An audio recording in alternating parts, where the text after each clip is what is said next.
बिस्मिल्लाहिर्रहमानिर्रहीम।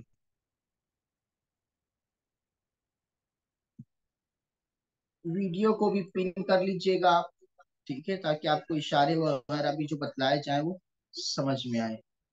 और note book आप साथ में रखिए, मेन पॉइंट्स जो हो अहम तरीन उसे नोट कीजिए, उसे लिखिए।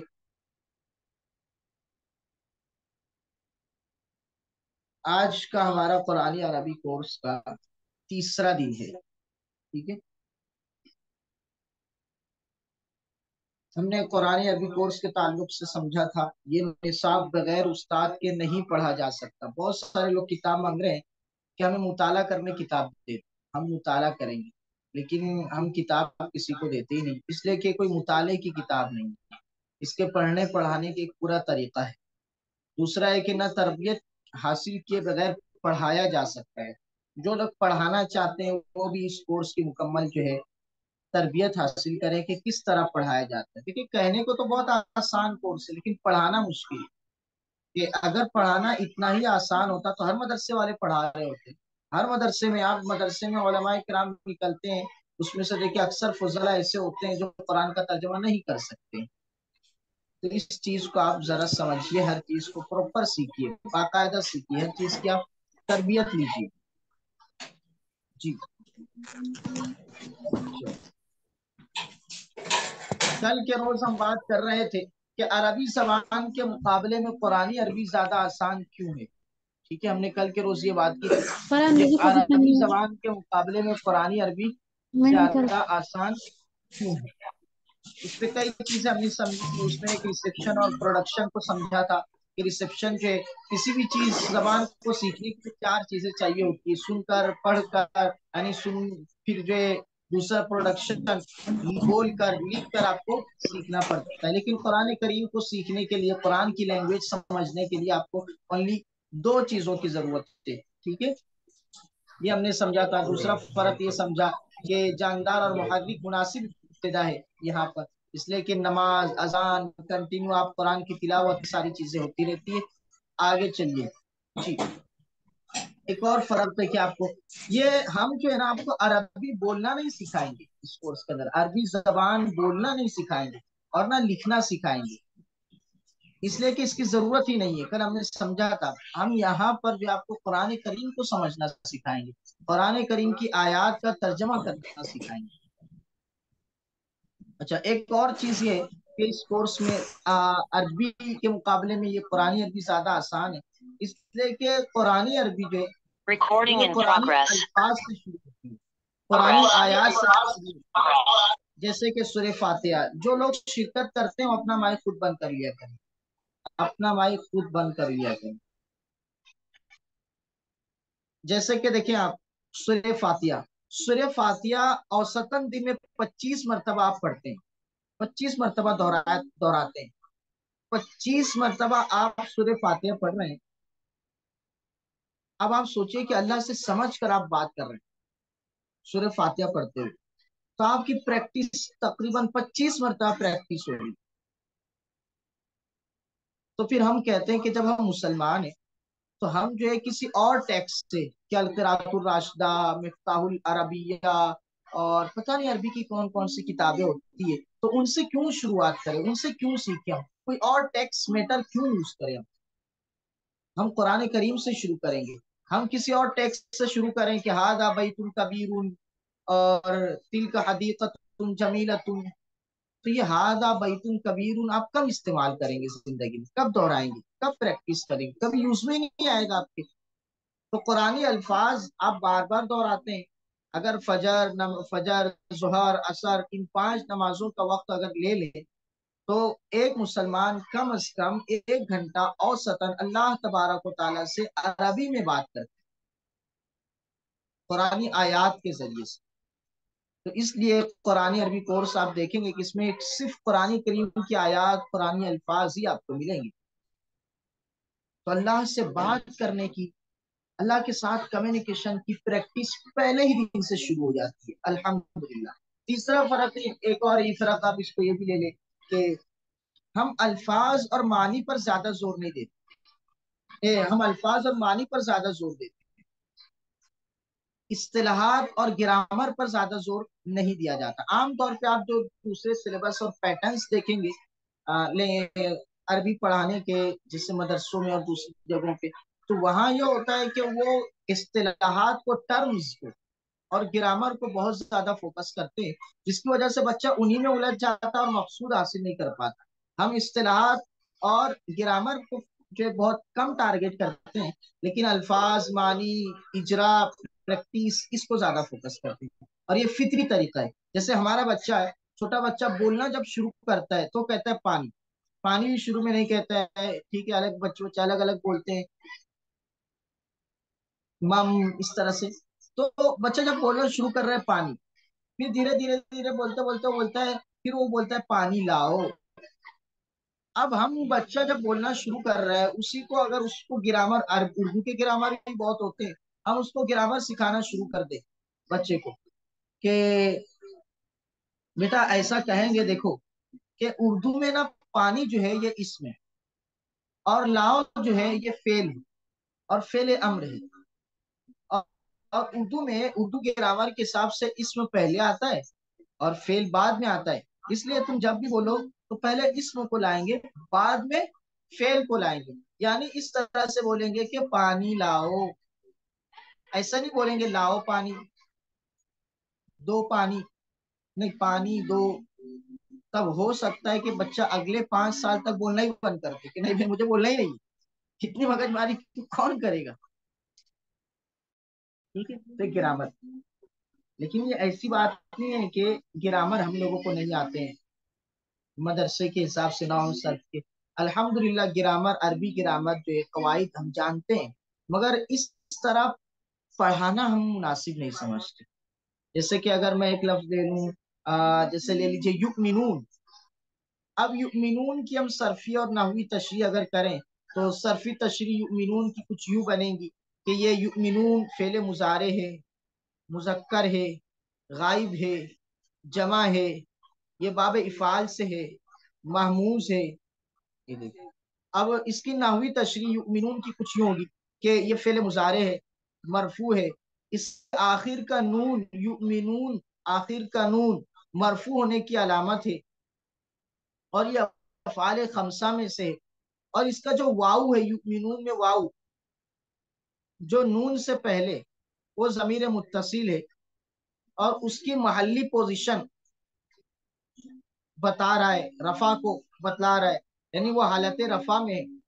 अब आप बोलें, क्या आप बोलेंगे मौलाना रहने दीजिए, हम कल से नहीं आएंगे, ये क्या पढ़ा रहे हैं आप, बॉन्सर बॉन्सर। तो ये सारी चीजों को हजफ कर दिया गया है कुरान अरबी कोर्स में। पढ़ते हैं लेकिन वो एक नया स्टाइल है, नया अंदाज है, कवर सारी चीजें, यही सारी चीजें होती है, मगर ये ट्रेडिशनल अंदाज नहीं होता है। मैं ये नहीं कह रहा कि जो ये ग्रामर्स का ये एक पुराना अंदाज है, ट्रेडिशनल तरीका, ये इम्पोर्टेंट नहीं है, ये इम्पोर्टेंट है, मगर अगले स्टेप में, अगले मराहिल में। आप कुरानी अरबी कोर्स कर लीजिए, फिर आगे जाके आलमियत भी कीजिए, आप अल्लाह आपको तौफीक दे तो फिर उनको भी पढ़िएगा, उस अंदाज से भी पढ़िएगा आप। ठीक है, जैसे कि आप देखिए कि हम यहाँ पर ग्रामर को थोड़ा बहुत डिस्कस करेंगे, उसमें भी हम सर्फ को ज्यादा डिस्कस करते हैं, नहव को नहीं करते हैं। आमतौर पे ऐसा होता है कि मदरसों में नहव को ज्यादा डिस्कस किया जाता है, लेकिन हम कहते हैं कि उसकी ज्यादा जरूरत ही नहीं है। क्यों? जैसे कि कुरान के मजामीन से हम लोग वाकिफ हैं, हमें समझ में आता है कि मफहूम इस तरह से बैठ सकता है, यानी जुमला के जुमले का सेंटेंस इस तरह से होगा तर्जमे में। जैसे आप देख लीजिए मोहम्मदुन रसूलुल्लाह, समझ रहे हैं आप, सुन रहे हैं, मोहम्मदुन रसूलुल्लाह, ये एक अरबी का वो जुमला है। अब इसका तर्जमा हम करते हैं, मोहम्मद सल्लल्लाहु ताला अलैहि वसल्लम अल्लाह के रसूल है। ऐसा नहीं करते कि मोहम्मद अल्लाह के, नहीं ऐसा, मोहम्मद रसूल के अल्लाह है, ऐसा तर्जमा नहीं करते। मोहम्मद अल्लाह के रसूल, ऐसा तर्जमा हम नहीं करते, बल्कि आपके तसव्वुर में भी नहीं आएगा कि जब मोहम्मद रसूलुल्लाह आपके सामने आ रहा हो, तो आपके तसव्वुर में भी नहीं आएगा कि इस तरह तर्जमा करेंगे। क्योंकि वो मफहूम आपके दिमाग में कि मोहम्मद रसूलुल्लाह एक मफहूम है उसका, आपके दिमाग में, तो उस मफहूम को सामने रखकर ही आप तर्जमा करेंगे। ये नहीं करेंगे कि मोहम्मद रसूल के अल्लाह है, ये तर्जमा आपके जहन में भी नहीं आएगा। तो इसलिए हम कहते हैं कि लंबी चौड़ी बहस की जरूरत नहीं है कि मोहम्मद मुब्तदा है, रसूल मुजाफ है और अल्लाह मुजाफ इलैहि है, और इस वजह से जो है फिर तर्जमा यूं बनेगा कि अल्लाह अल्लाह के रसूल तर्जमा बनेगा, रसूल के अल्लाह तर्जमा नहीं बनेगा। इतनी सारी बात की जरूरत नहीं है। ठीक है, चलिए जज़ाकल्लाह। आगे देखिए, निसाब की तदवीन के उसूल व निकात। अपनाए गए उसूल तालीम इस कोर्स के अंदर, आसान से मुश्किल और कम से ज्यादा की तरफ फिक्री व तभी सफर। हर पिछला सबक अगले सबक की बुनियाद, हर अगला सबक पिछले सबक से मरबूत कनेक्ट, पिछले सबक के इयादे और नए सबक के इजरा का एहतमाम, हमागिरी और तवालत से बचते हुए फकत अहम का इंतखाब, इस्तिलाहात और तारीफात के बयान में तफसील से इज्तिनाब। मैंने अभी बताया इस्तिलाहात और तारीफात की लंबी चौड़ी जो बयान होती है वो सब हजफ। ठीक, टू द पॉइंट कुरान समझना है भाई। मिसालों, मशकों और खुद तशखीसी जायजों का अंदाज और उसमें बदल बदल कर भरपूर एहतमाम, नए नए अंदाज से, नई नई टेक्निक्स के जरिए से। आगे, समई व बसरी जराए से भरपूर इस्तेफादा। कोर्स में आप देखेंगे बदलते रंगों और बोलती अलामतों का भरपूर इस्तेमाल, फन शुमारियात से इस्तेफादा, इस्तेनाद तकाहा, तरगीब व हौसला अफजाई। क्या आपको एक एक लफ्ज मिलेगा कि आपने ये एक लफ्ज सीखा, ये कुरान करीम के अंदर 250 मरतबा है। यानी आपने कुरान करीम के तकरीबन 250 मकामात हल कर लिए। यानी आप इस एक लफ्ज को याद करने से कुरान करीम के 250 मकामात का तर्जमा करने के काबिल हो गए। अल्हम्दुलिल्लाह। ये तो फन शुमारियात। फिर इशारों की मदद से बैक वक्त दो जबानों से इस्तेफादा। आगे आ रहा है ये, इज्तिमाइयत की बरकत से दिलचस्पी और हाजिर दिमागी का हुसूल। इज्तिमाइयत का एक माहौल है, ऑनलाइन तो मेरे ख्याल से नहीं बन पाएगा, लेकिन ऑफलाइन एक माहौल बनता है जिसकी वजह से एक मजा करे, मजा आ जाता है। इज्तिमाइयत की बरकत से दिलचस्पी और हाजिर दिमागी का हुसूल। तमाम जराए के इस्तेमाल से तमाम हवास और पूरे जिस्म को मुतवज्जह रखने में कामयाबी। पूरे जिस्म को यहाँ पे जो हाजिर रखा जाता है, सिर्फ जबान से नहीं पढ़ा जाता है। हम कहते हैं कि जबान से पढ़ना ज्यादा अहम नहीं है, दूसरे जराए से पढ़ना ज्यादा अहम है, जो तहकीक पूरी आगे आ रही है। हर सतह और हर हैसियत के तालिब इल्म के लिए इम्कान और सहूलत की फराहमी, देहाती हो, शहरी हो, एजुकेटेड हो, अनएजुकेटेड हो, हर किस्म के पीपल के लिए ये कोर्स सुटेबल है। निसाब का बुनियादी फलसफा, सारे हवास और पूरे वजूद का इस्तेमाल। ठीक है, सारे हवास और पूरे वजूद का इस्तेमाल आपको करना है। गोयाई, आपको बोलना है जबान से। समाज, सुनना है। ठीक है, आप बोलेंगे हम सुनते हैं, लेकिन ये वो आप जो सुनते हो वो वाला सुनना नहीं है, ये अलग सुनना है। आप देखेंगे आगे, देखेंगे बसारत, देखना। तो ये वो नहीं जो आप देख रहे हैं अभी, ये आगे हम बताएंगे कैसे देखा जाता है। तवज्जो, तवज्जो अभी आपकी तवज्जो यहाँ पर है, लेकिन एक अलग तवज्जो हम आपको आगे बतलाएंगे कैसे तवज्जो रखी जाती है।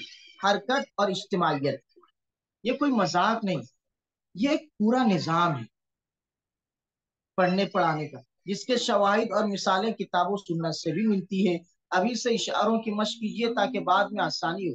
ये मत कहिएगा कि बाद में सीख लूंगा। इशारे बहुत ज्यादा ये इस कोर्स में अपना रूल अदा करते हैं, इसलिए इशारों की तरफ खुसूसी तवज्जो रहती है। 4 अहम निकाते तालीम।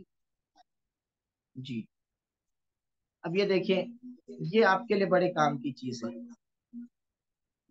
आप सीख सकते हैं, आपके दिमाग में होगा। बहुत सोने जो कोर्स इसलिए नहीं ज्वाइन करते, बहुत सारे, यार मुझे नहीं समझ में आता है, मुझे याद नहीं होता है, मैं नहीं याद कर सकता, मेरा बच्चा नहीं पढ़ सकता। अल्हम्दुलिल्लाह, ऐसे से अजीब अजीब लोग पढ़ कर गए हैं। और उम्र दराज, किसी की उम्र 75 साल, किसी की उम्र 70 साल, कोई 65 साल, ऐसी उम्र के लोग भी है। और उनका कहना तो, हम तो बस ये बरकतन आए थे कि बस थोड़ा बहुत आ जाएगा, 10% 20% ये चीज। लेकिन कोर्स मुकम्मल होने के बाद उनका ये कहना था कि अल्हम्दुलिल्लाह हम 60% से 70% पर्सन कुरान करीम का तर्जमा कर सकते हैं, ऐसे ज़ईफ लोगों की बात कर रहा हूँ। तो कुरान शरीफ सीखने के लिए आपको दिमाग लगाना पड़ेगा, ठीक, दिमाग, दिमाग के बगैर मुमकिन नहीं। और आपके पास निहायत ताकतवर दिमाग मौजूद। भूल जाइए आप, अगर कोई आपको कहता है कि आपको याद नहीं होता है, या आप ये समझते हैं कि आपको याद नहीं होता है, आप नहीं समझ सकते, आपका बच्चा याद नहीं कर सकता, जहन से निकाल दीजिए। ठीक है, हम अल्लाह की मखलूक है, सबको अल्लाह ने दिमाग दिया है। और अल्लाह ताला ने कुरान में कहा कि हमने किसी भी चीज को बेकार और बातिल नहीं पैदा किया है। जाहिर सी बात है, लेकिन हर एक के दिमाग के चलने का अंदाज अलग होता है, मुख्तलिफ होता है। तो वो हमें जज करना होता है कि भाई मेरा दिमाग कैसे चलेगा, मेरा दिमाग इस सबक को कैसे कैच करे, मैं इस चीज को कैसे याद कर सकता हूँ। भाई जैद बैठ के यूं रट्टे मार रहे है, तो मैं भी जैद की तरह रट्टे मारू नहीं। मेरा दिमाग जैद की तरह नहीं है, मेरा स्टाइल अलग होगा। ये हमें देखना होता है। कुरान शरीफ सीखने के लिए आपको दिमाग लगाना पड़ेगा, और आपके पास निहायत ताकतवर दिमाग मौजूद है। कैसे? देखिए, नुक्ता नंबर एक, दिमाग में 1,000 करोड़ खलिए होते हैं। आपके दिमाग में 1,000 करोड़ खलिए, और हर खलिए की 20,000 तक शाखें होती है। आप देखिए, आप दरख्त देखे ना, एक दरख्त है, उसके देखे 1,000 करोड़ उसकी मेन जो टहनिया वाली ले लें, आप शाखें ले लें। फिर हर शाख की आप जो 20,000 शाख, 20,000 शाखें बना ले, ये कैसा दरख्त हो जाएगा, तस्वुर कीजिए जरा उसको। तो दिमाग में 1,000 करोड़ खलिए, और हर खलिए की 20,000 तक शाखें। गोया आपके दिमाग में बहुत ज्यादा गुंजाइश और बहुत ज्यादा ताकत। नुक्ता नंबर दो, हम बमुश्किल, देखिए आपके दिमाग में जो इतनी सारी शाखें ना है, 1,000 करोड़ खलिए, फिर हर खलिए की 20,000 तक शाखें, ये चीज, तो ये शाखें आपकी जो है ना, हर सेकंड में 500 बार मिलती है, यूं पंपिंग हो रही है हर सेकंड में 500 ये मिलती है और बिछड़ती है। कितना फास्ट काम हो रहा है, प्रोसेस देखिए इसका कितना तेज है, प्रोसेसिंग हर सेकंड में 500 बार। उससे अंदाजा लगाइए कि आपका दिमाग कितनी तेजी से काम कर रहा है। लेकिन मसला यह है कि आप दिमाग को यूज नहीं कर रहे, आपको यूज करते नहीं आ रहा है, या आप यूज करना नहीं चाह रहे हैं। ये मसला है हमारा, इसलिए मुझे याद नहीं होता है। जी, नुक्ता नंबर दो, हम बमुश्किल अपना 5% या 25% तक दिमाग इस्तेमाल करते हैं हमारी अपनी जिंदगी में। बहुत हो गया तो 25% तक हम अपना दिमाग इस्तेमाल करते हैं, मतलब 75% हम जो है कबर में साथ लेके जाते हैं, दिमाग का पावर।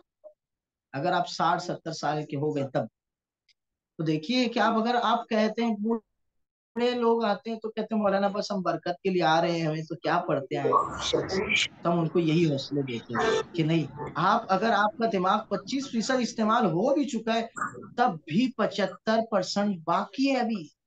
बस आपको यूज करते हैं। भाई बच्चे का दिमाग जिस तरह से चलता है, वही दिमाग 60 साल वाले का भी उसी अंदाज से चले, ये मुमकिन नहीं है। अब 60 साल वाले के चलने का, दिमाग के चलने का स्टाइल कुछ और होगा। बस हम वो और को जो है लेंगे, याद हो जाएगा मुझे। बिरयानी में से बहुत खा गया। उस खाली हिस्से को, यानी आपका दिमाग 5%, 10% अगर उसके यूज हो चुका है, तो क्यों ना आपका जो बाकी खाली हिस्सा है, 80%, 90%, उसको कुरान करीम को समझने के लिए आप वक्फ कर दें, कुरान करीम को सीखने के लिए आप वक्फ कर दें। नुक्ता नंबर तीन,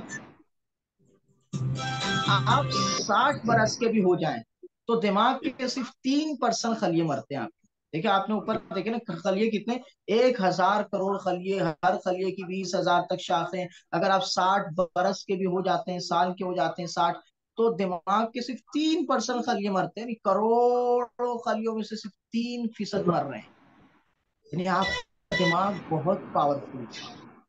तो आप फिर कहेंगे कि मौलाना इतना ज्यादा दिमाग अगर हमारा पावरफुल है, तो हम भूल क्यों जाते हैं, हमें याद क्यों नहीं रहता है? तो उसका जवाब ये कि याददाश्त के कवायद का लिहाज न करने की वजह से खाने का हम तरीका। भूल जाते हैं।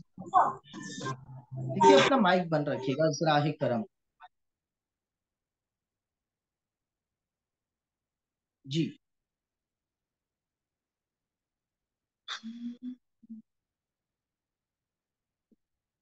सांस, नुक्ता नंबर 4, सांस की वर्जिश जरूरी।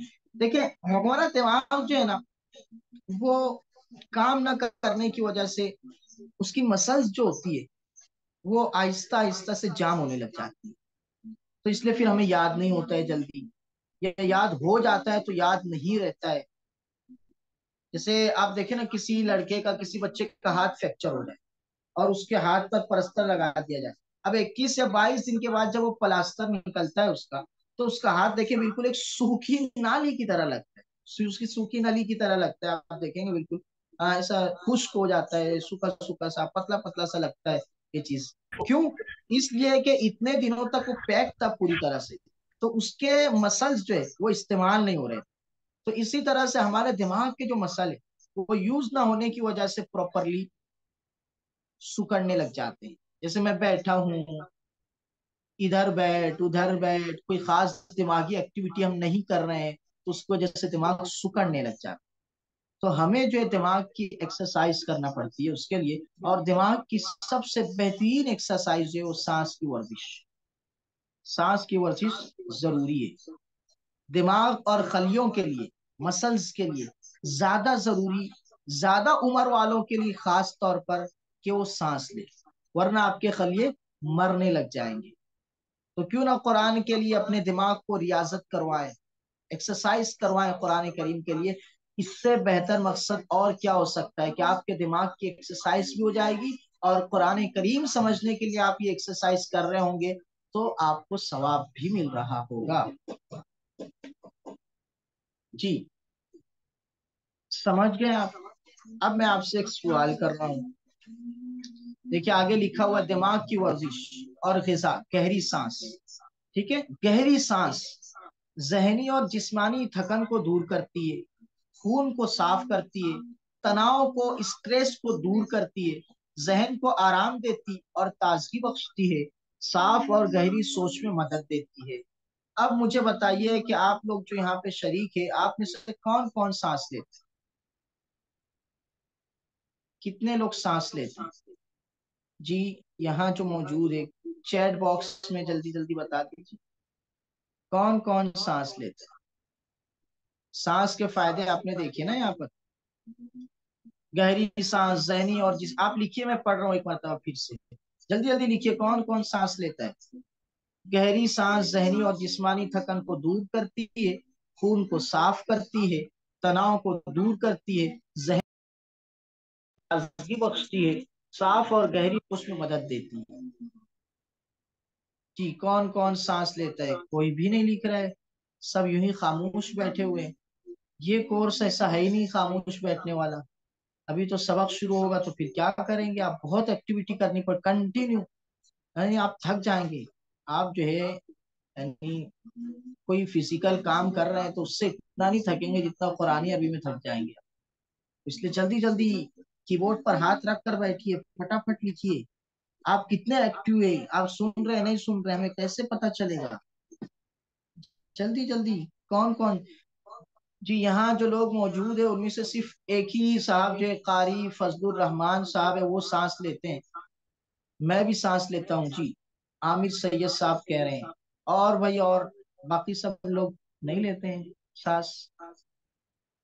चलिए, हमारे पास वक्त की कमी, आप एक्टिव रहिए, आप लिखेंगे आपका फायदा होगा, आपका दिमागी एक्टिविटी होगी ना। अभी हमने जाना कि आप एक्टिविटी नहीं करेंगे, आपका दिमाग जाम जाम हो जाएगा। आप यूं बैठ के लेक्चर सुन रहे हैं ना, ऐसे सुनने का कोई फायदा नहीं, वो आपके दिमाग में आएगा, वो उड़ जाएगा। ठीक है जी। अंसारी साहब कह रहे हैं कि सभी जानदार सांस लेते हैं, लेकिन मेरी तहकीक कुछ और। ठीक है, मेरी तहकीक बहुत अजीब, हैरान कुन तहकीक है। देखिए अंसारी साहब, मेरी तहकीक बताता हूँ मैं आपको अभी। ये देख लीजिए पहले इतना चार्ट। सा गहरी सांस लीजिए, पूरा दिमाग ताजा कीजिए। ठीक है। अच्छा, अब मैं कहता हूँ कि कोई भी इंसान सांस नहीं लेता है, बल्कि कोई को छोड़ दीजिए, अक्सर इंसान सांस नहीं लेते हैं। यहाँ आप में से जितने बैठे हैं कोई सांस नहीं ले रहे हैं। अब किसी को डाउट हो, कोई सवाल हो तो पूछ लीजिए भाई, कोई डॉक्टर साहब हो, प्रोफेसर साहब हो तो पूछ लीजिए क्या बोल रहे हैं मौलाना आप। मैं ये कहता हूँ कि कोई सांस नहीं लेता।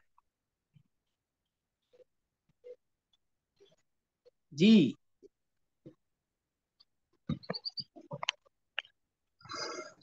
जी, जैद साहब पूछ रहे हैं हाउ, कैसे।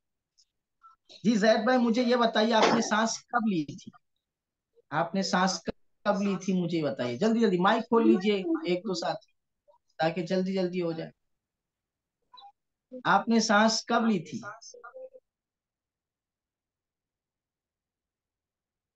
जी।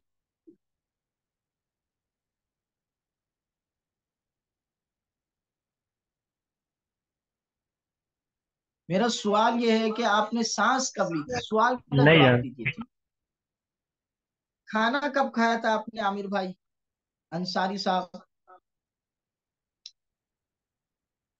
खाना कब खाया था? याद है? सबको याद है खाना कब खाए थे? याद है ना? कल खाना खाए थे ये भी याद होगा, परसों का भी याद होगा क्या खाए थे। ठीक है। मगर आपको कभी याद है आपने कभी सांस ली हो अपनी जिंदगी में? जो सांस चल रही है उसकी बात नहीं करो, आप ले रहे हैं क्या?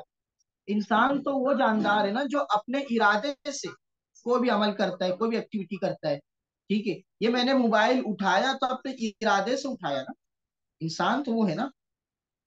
तो आपने अपने इरादे से कब सांस लिया मुझे बताइए, सवाल ये। हम्म।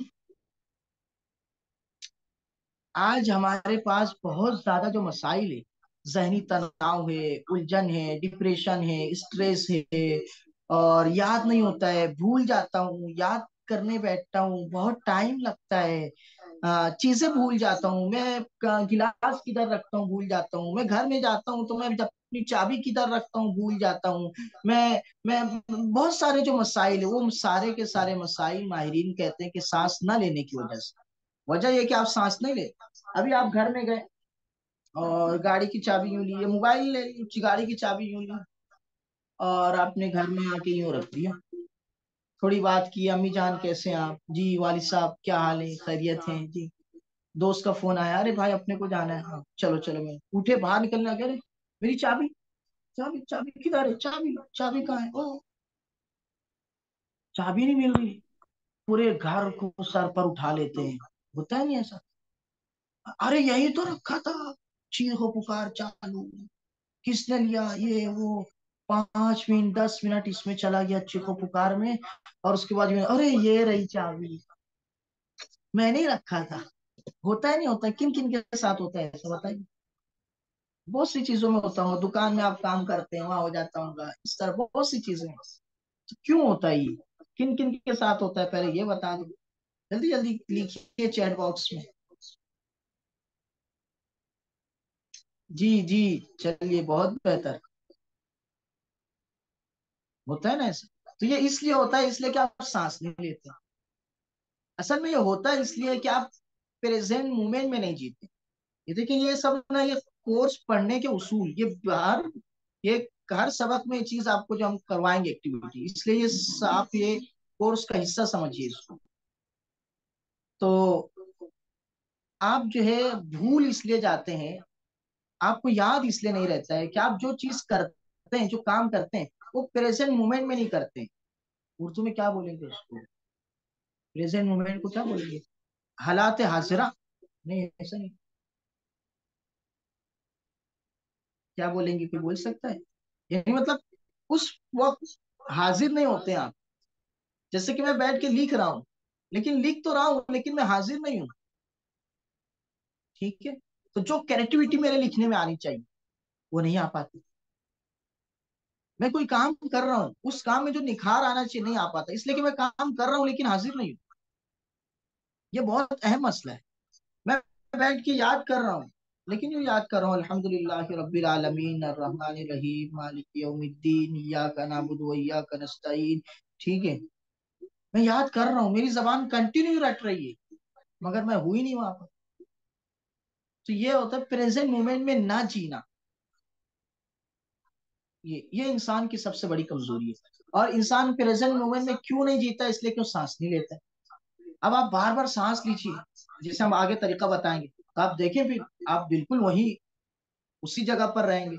आपको पता होगा बहुत सी मरतबा तो हम कहाँ कुछ कर रहे होते हैं, हमें एहसास ही नहीं होता कि हम क्या। खैर, तो आप मेरी बात समझ गए होंगे, आगे चलते हैं। गहरी सांस लीजिए, पूरा दिमाग तरोताजा कीजिए। सांस, ऑक्सीजन, खून, दिमाग, सांस की मशक, तरोताजा दिमाग और बेहतरीन याददाश्त।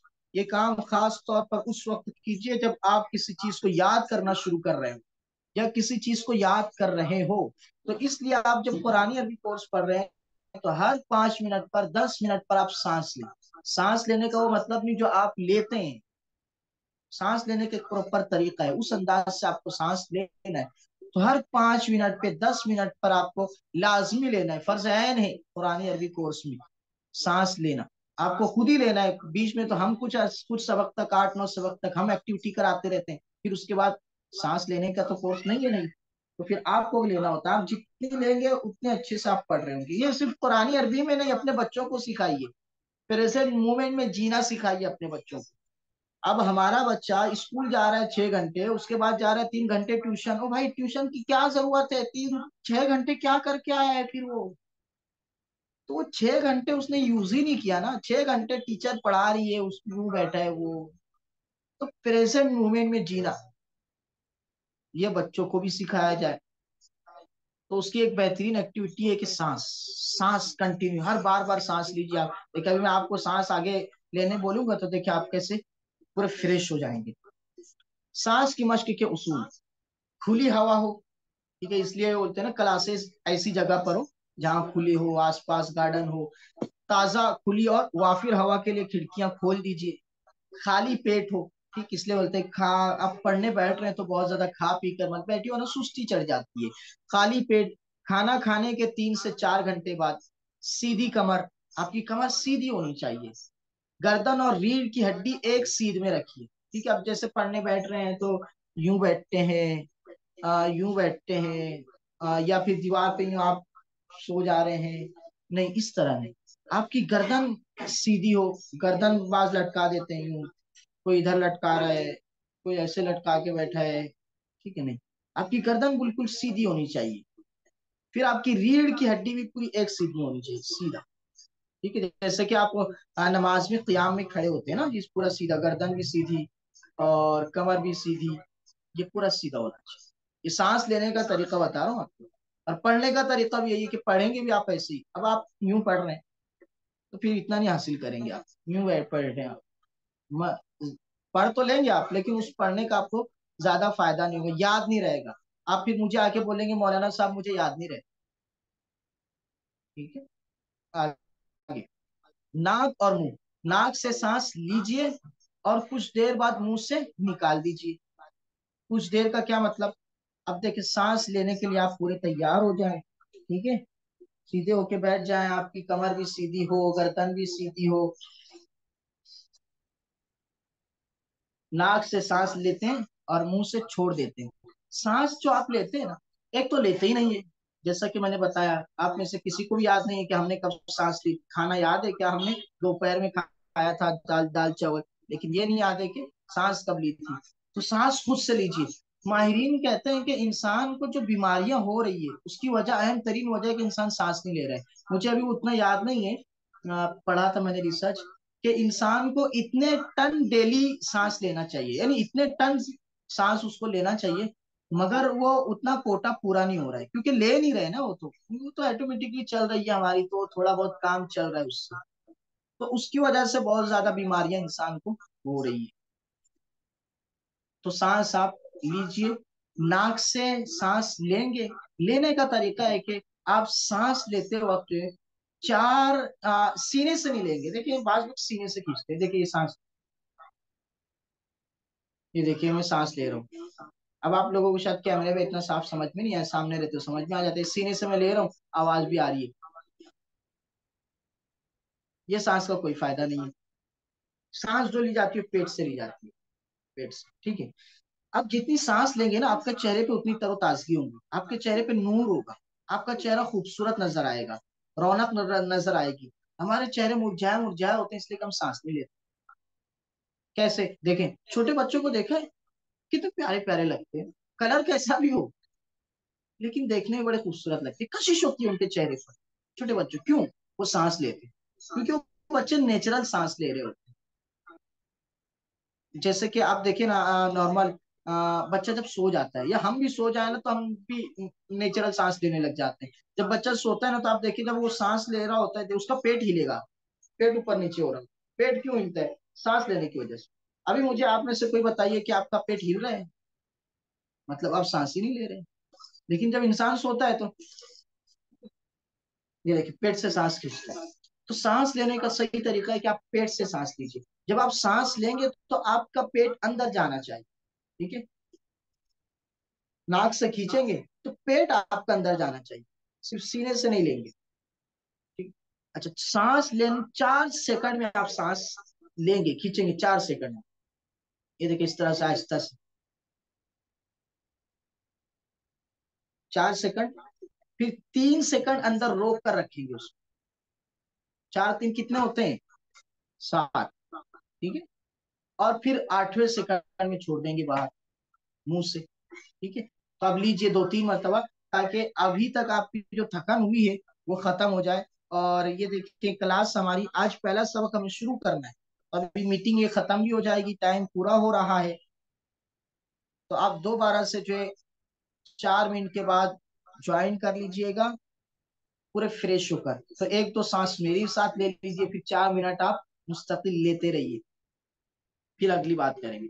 तो कमर सीधी रखिए, गर्दन आपकी सीधी होनी चाहिए। आपके जहन के अंदर, आपके दिमाग के अंदर कुछ भी नहीं हो, सब डिलीट कर दो, ठीक है। बच्चों को डिलीट कर दो, कारोबार को डिलीट कर दो, खेलकूद को डिलीट कर दो, दोस्तों को डिलीट कर दो, मस्ती करने को डिलीट कर दो, बाजार जाने को डिलीट कर दो, किसी को कर्जा देना है उसको डिलीट कर दो, सब डिलीट कर दो, खत्म। दिमाग एकदम खत्म। ओके, कर रहे हैं आप? सब खत्म दिमाग से। उसके बाद आप सांस लीजिए, ठीक है। पेट से लीजिए, 4 सेकंड रोकिए, 4 सेकंड में लीजिए, खींचिए मतलब, 3 सेकंड अंदर रोकिए, और फिर उसके बाद 8वें सेकंड पर बाहर छोड़िए। इस तरह से आप पूरे तसव्वुर के साथ लीजिए, दिन भर की थकान आपकी दूर हो जाएगी। आपको ऐसा लगेगा कि जैसे मैं अभी फ्रेश फ्रेश तर ताजा सोकर उठा हूँ, बिल्कुल इस तरह से। बिस्मिल्लाह।